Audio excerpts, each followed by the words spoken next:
Hey everybody, I'm Miss Susie from Monroe Street Art Center, and we are bringing you your spring art kit projects today. So for this lesson, we are going to do a Georgia O'Keeffe inspired flower. And today we are going to be watercoloring our flowers. However, we are not going to be using watercolors. We don't have watercolors in our kit. So today what you're gonna need is your washable markers that are in your kit, your paintbrush, and a little cup of water. But before we get there, let's talk about Georgia O'Keeffe a little bit. So Georgia O'Keeffe was a famous painter right here from Wisconsin. And what she would do is she would really hone in on a little part of a flower and draw it really big. So she wouldn't draw one really big flower. She would hone in on just a few petals, maybe some leaves, and draw that in a really big way. So today we're gonna start by making a Georgia O'Keeffe viewfinder. So in your art kit, you're gonna have a piece of black construction paper. So go ahead and fold that in half. And then grab a pair of your scissors. And I'm just gonna cut this in half. So now I have a folded half piece of black construction paper. So on the folded side, not the open side, but on the folded side, I'm gonna cut a little square. So I'm gonna cut one side up, I'm gonna cut over, and I'm gonna cut. So now, I've got this. So what we're gonna use this for is this is going to be our viewfinder. So we're gonna use this to really hone in on a section of a picture that we can then paint. So if you had a picture of a flower or something in nature, go ahead and grab it. You could print it online, you could have it in a book, you could have it in a magazine, maybe you have one around your house. But what we're gonna do today is we're gonna take our picture and we're gonna use our viewfinder. And we're not gonna try to paint this whole flower. Just like Georgia O'Keeffe, we are only going to paint a small section of it. So what I want you to do is, I want you to take your viewfinder. And because my picture's so small, I actually wanna make my viewfinder a little bit smaller.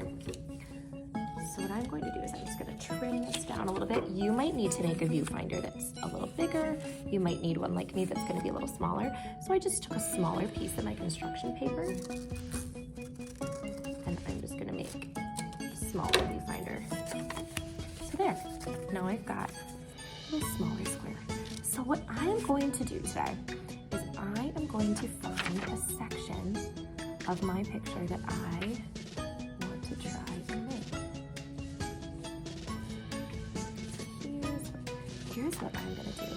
So look, so now, instead of doing this whole picture, I'm just gonna focus on this one tiny section. So if you have some, whatever picture you decided to do, if you have a little bit of tape, you might want to grab just a little bit of tape and put it over the section of your picture that you want to create.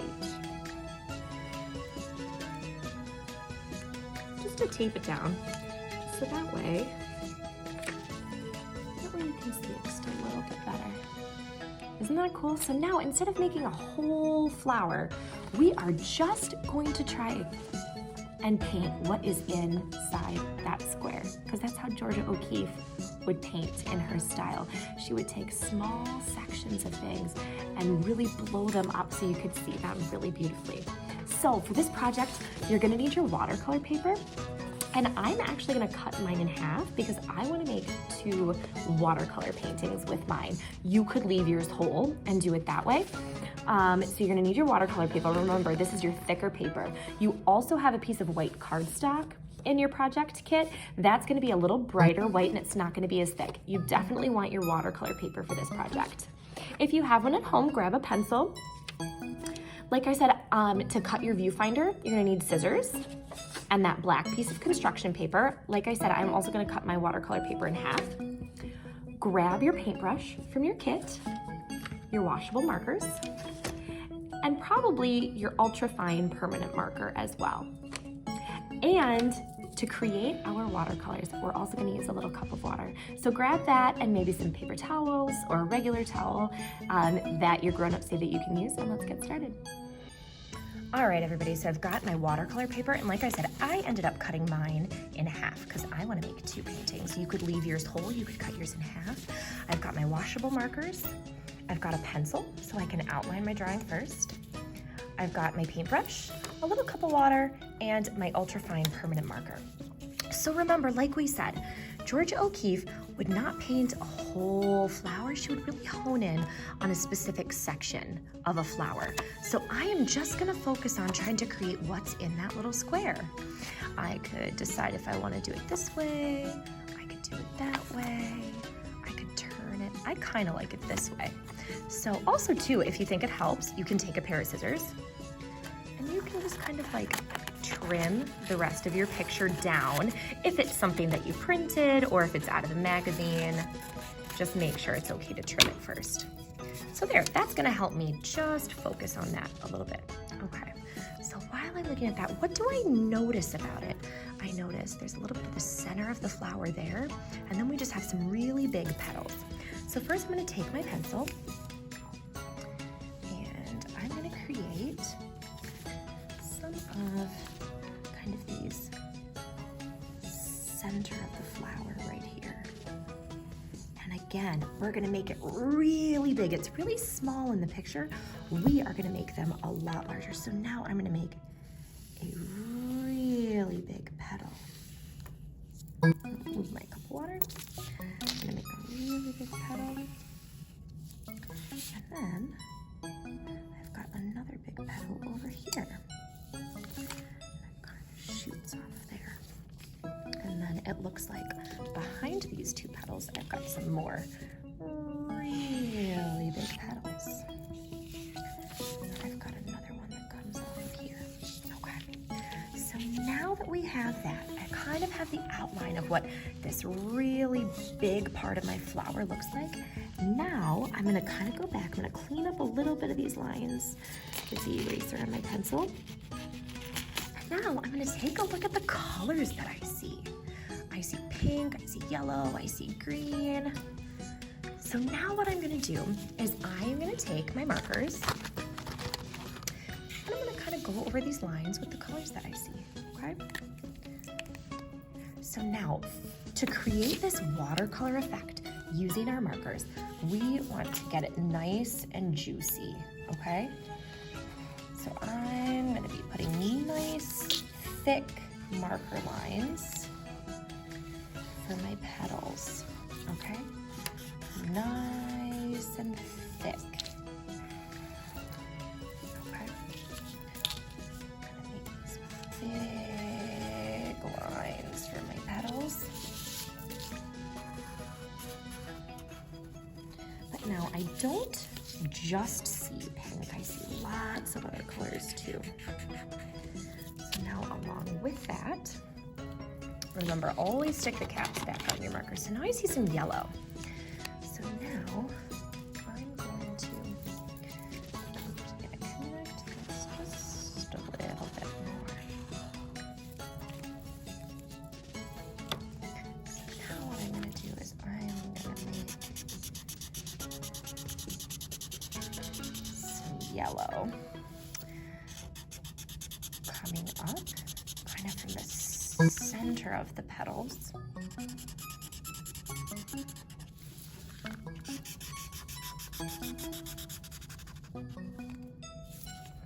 And then I see some green as well. I'm going to take my green marker.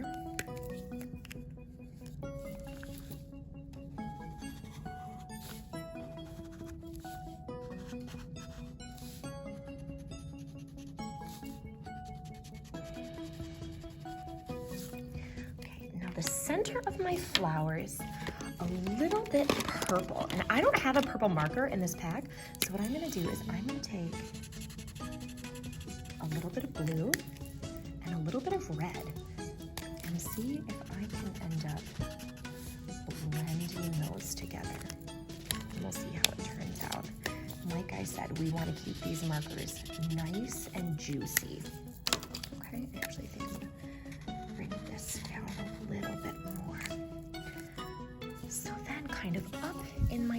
purples. I see a bit more yellow. Yellow. And it's really important that we use our watercolor paper for this. This is really going to make those colors spread nicely. You know what? In order to get some nice color up in here, I'm going to add a few extra lines. So now, friends, in order to make these look like watercolors, you're going to take your brush and your water, and now we're going to pull down the area that has washable marker, and it's going to help turn it into watercolor. So take your brush, really pull that in there, and then pull up from that yellow so it starts blending those colors together. And this is going to create a really cool blended watercolor effect. Isn't that neat? I really like the way it looks when I pull that yellow up into my pink.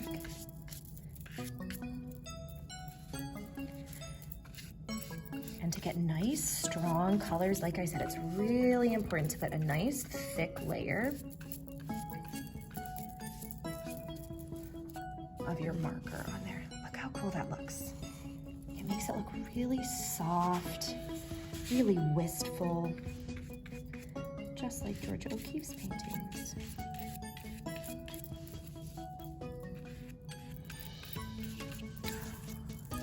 Now I'm gonna grab some of this yellow from this side.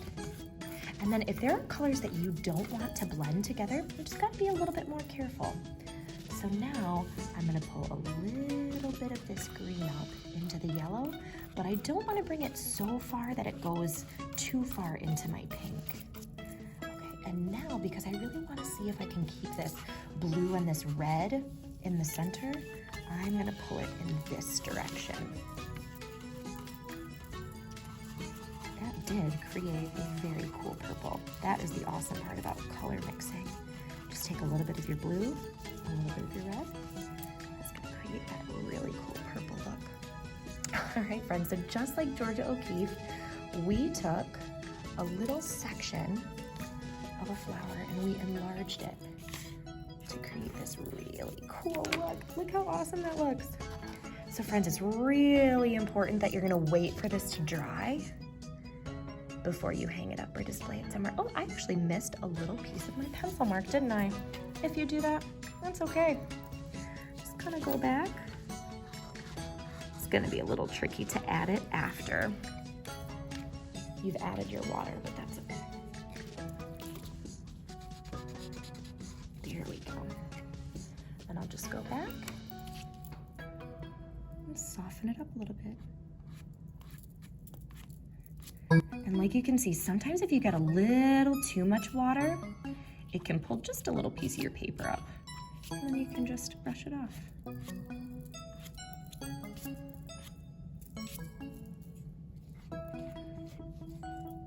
That is how you use a Georgia O'Keeffe inspired viewfinder to make a Georgia O'Keeffe painting using this really fun technique of washable marker and water.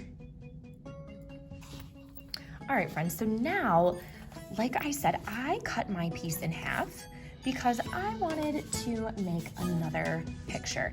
And kind of like Georgia O'Keeffe, I just want to see sort of what is inspiring me. And I was thinking about it and the things that I'm excited about for spring. I'm really excited about getting back in my garden. So instead of using our viewfinder this time to really identify a piece of a picture I want to do, I just kind of want to draw from my mind's eye. So I am going to just enlarge something that I would find in my garden, okay? So first, I'm gonna take some big shoots. Then I'm gonna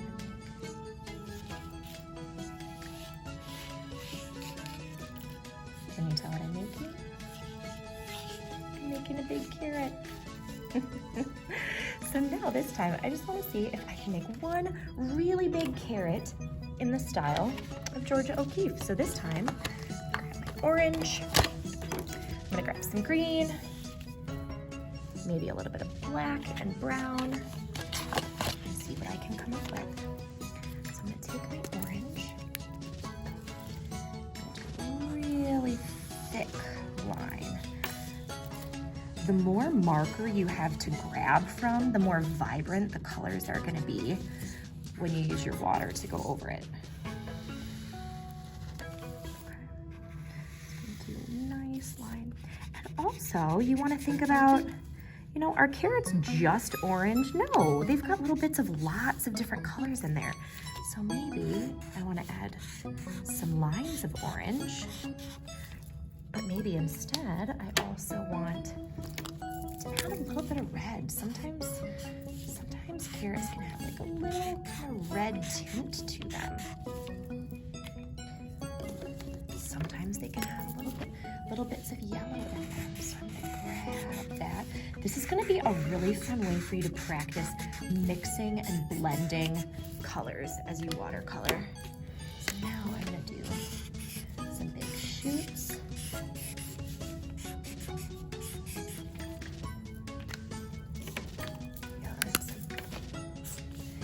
And if you do a thinner line, most of the time I've been doing big, thick lines, but this time, let's play around with what it is like when we do these thinner lines. All right, well, let's see if we can make these blend. So now I'm gonna take my water. I'm gonna start with my carrots. Let's grab orange and yellow. Oh, isn't that so cool? Just grab it together. Ooh, it's creating that really nice blend with all those colors. So maybe you start by using your viewfinder and you enlarge a picture, something you see online, something you see in a magazine. Maybe you start there, and then maybe, like this one, you just do something you find in your mind's eye, something you think about. Maybe like me, you're excited to get a garden. Maybe you have plants inside your house that you want to use for inspiration. So look, friends, because I used a lot of water and I wasn't super careful, it kind of speckled over there. But you know what? I kind of like that. All right, so now let's try the top shoots of my of my carrot. And so because I don't want the green to get too far into my carrot, except I do think that looks a little bit cool, I'm gonna go in this direction.